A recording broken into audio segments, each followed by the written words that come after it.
اگلا سوال محمد نظام الدین صاحب کا ہے۔ کیا ارواح نظر آ سکتی ہیں اور کیا کسی کے جسم میں داخل ہو سکتی ہیں؟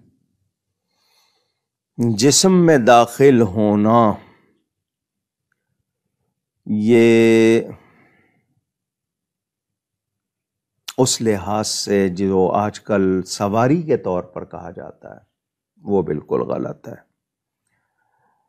اس میں وہ چیز نہیں ہے جس کو میں کہوں کہ جناب فلانے پہ فلاں کی روح طاری ہو گئی ہے، وہ نہیں ہے۔ باقی روحانی تصرفات اللہ والوں کے وہ ہوتا ہے، اس میں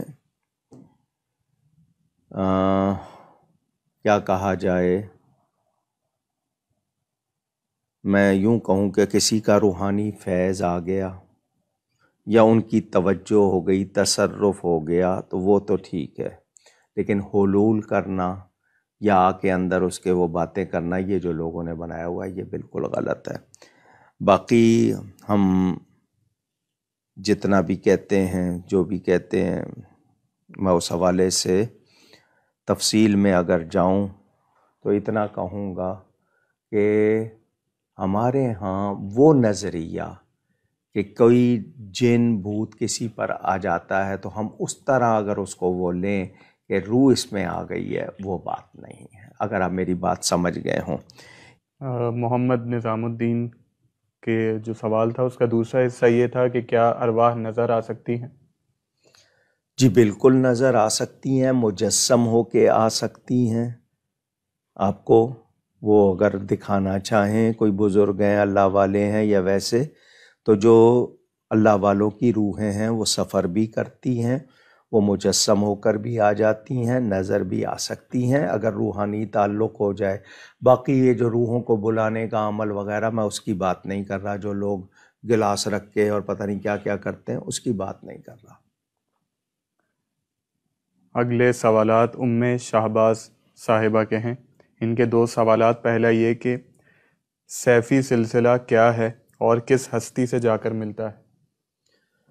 ان کا پورا شجرہ تو میں نے نہیں پڑھا، یہ جو سیفی حضرات کہلاتے ہیں، اخندزادہ پیر سیف الرحمن پرارچی جو قبائلی علاقے میں تھے، ان کے نسبت سے چونکہ ان کا نام سیف الرحمن تھا تو اس وجہ سے سیفی کہلاتے ہیں۔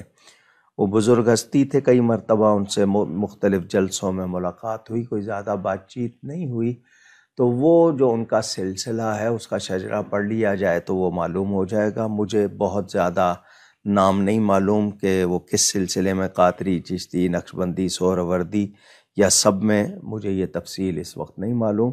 تو وہ سیفی کہلاتے ہیں پیر صاحب کے نام کی وجہ سے۔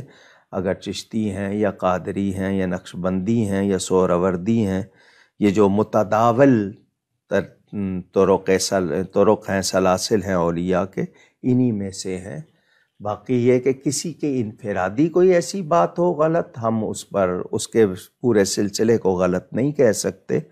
بہت سے لوگوں کو کبھی شکایت ہوتی ہے، کوئی قادری شخص کہلاتا ہے، چشتی کہلاتا ہے، اس شخص کا وہ ایک خاص عمل یا اس کی کوئی ایسی بات، اس کی وجہ سے پورے سلسلے کو نہیں کہا جائے گا۔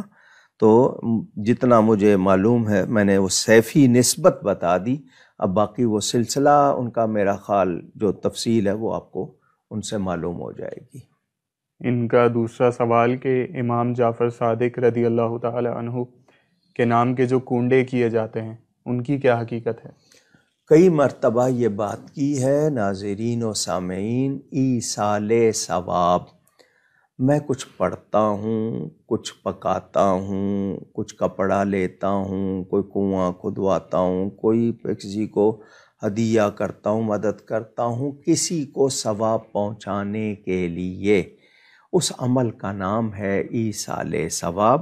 یہ رسمی نام، کبھی اس کا نام سویم، 10واں فاتحہ، قل، 40واں عرس، برسی، اسی کا نام 11ویں، چھٹی شریف، کنڈے، یہ سب عرفی نام ہیں، اصل چیز ایصال ثواب ہے۔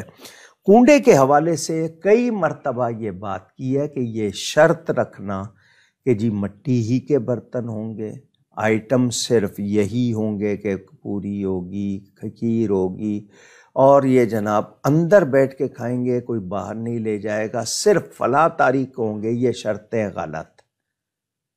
سیدنا امام جعفر صادق کی تاریخ تو 15 رجب ہے، کچھ لوگ 22 رجب کو کرتے ہیں، تو ان کو میں بتا دوں کہ جب کبھی تمام اہل بیت کو، تمام صحابہ کو، تمام اللہ والوں کو جب چاہیں ایصال ثواب کریں، شرطیں نہیں ہوں گی کہ فلاں تاریخ میں ہوگا، آگے پیچھے نہیں ہو سکتا۔ ایصال ثواب تو کبھی بھی ہوگا، خاص تاریخ ہے ان کی، اس میں بھی کریں گے، لیکن یہ کہ اسی میں ہوگا آگے پیچھے نہیں ہوگا، یہ نہیں۔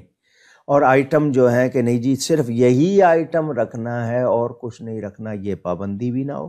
اندر گھر کے آ کے کھانا ہے جی، باہر نہیں جا سکتا، یہ پابندی بھی نہیں ہے۔ باقی ایصال ثواب ہے، یہ بہت اچھی بات ہے، ہم اللہ والوں کو کرتے ہیں۔ نیک کو کریں اس کے درجے بلند ہوتے ہیں، گناہ گار کو کریں اس کے گناہ معاف ہوتے ہیں، اور ہمیں بھی ثواب ملتا ہے۔ اگلے سوالات ربیعہ شیخ صاحبہ کے ہیں۔ ان کے 2 سوالات، پہلا یہ کہ جو نابالغ بچے انتقال کر جاتے ہیں ان کا حساب و کتاب اور قبر کا کیا معاملہ ہوتا ہے، اور ان کے والدین کو کن باتوں کو لے کر اپنے اندر صبر پیدا کرنا چاہیے یا کر سکتے ہیں؟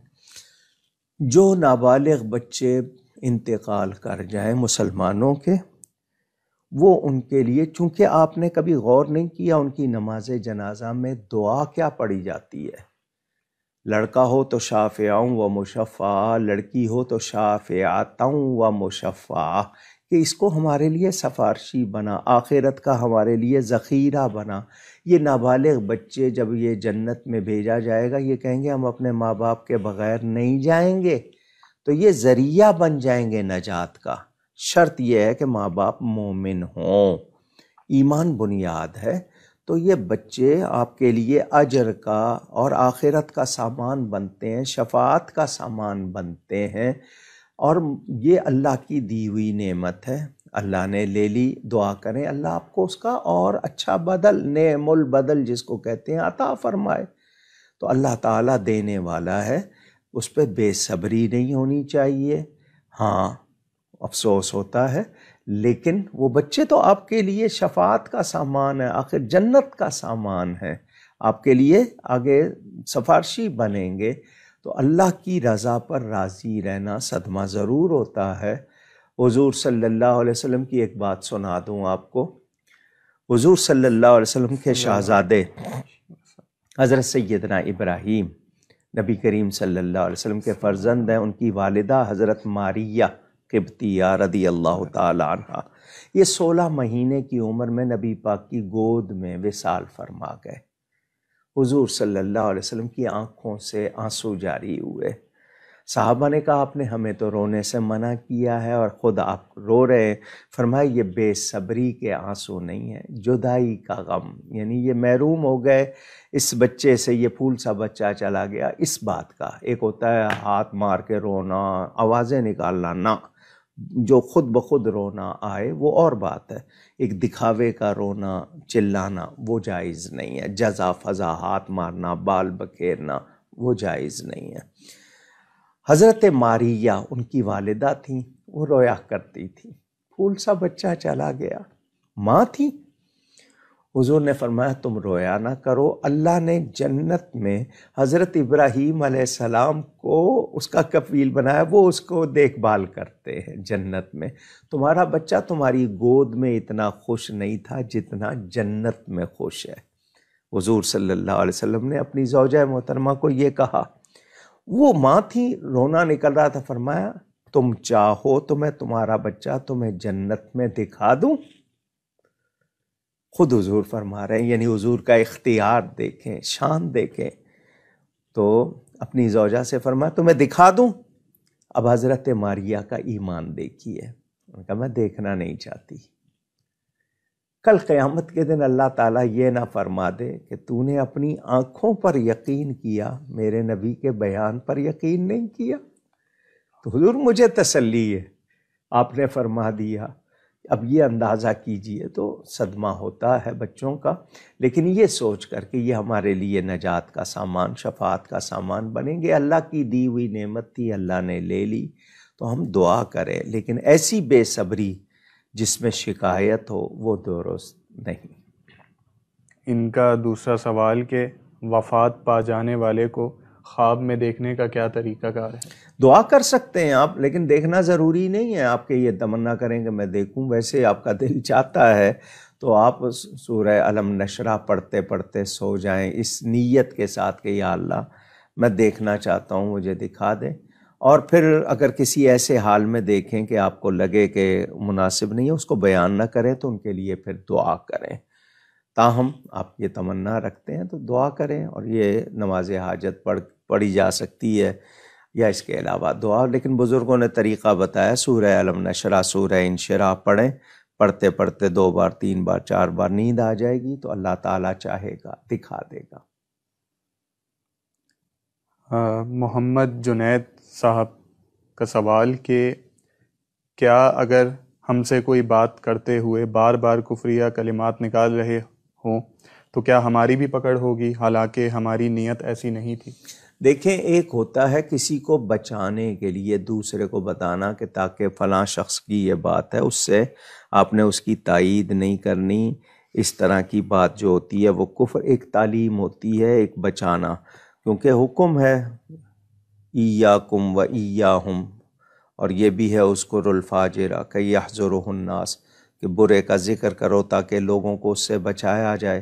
ایک ہوتا ہے دہرانا اس صورت میں غلط ہوگا کہ آپ اسی کے الفاظ کو خام خواہ دہرا رہے ہیں، لیکن کسی کو بتانا ہے کہ اس وجہ سے اس شخص سے بچنا ہے یا اس کی یہ وجہ ہے کہ یہ شریعت کے دائرے سے نکلا ہے تو ہوتا ہے. ویسے نقل کفر نہ باشد اس صورت میں کہ آپ کا ذرا سا شائبہ بھی ہوگا، اور بہتر ہے کہ وہ الفاظ نہ دہرائے جائیں بار بار. جہاں ضرورت ہو صرف اس کی ضرورت کی وجہ سے، شرعی ضرورت کی وجہ سے وہ بیان کیے جائیں، ورنہ ان سے بچا جائے.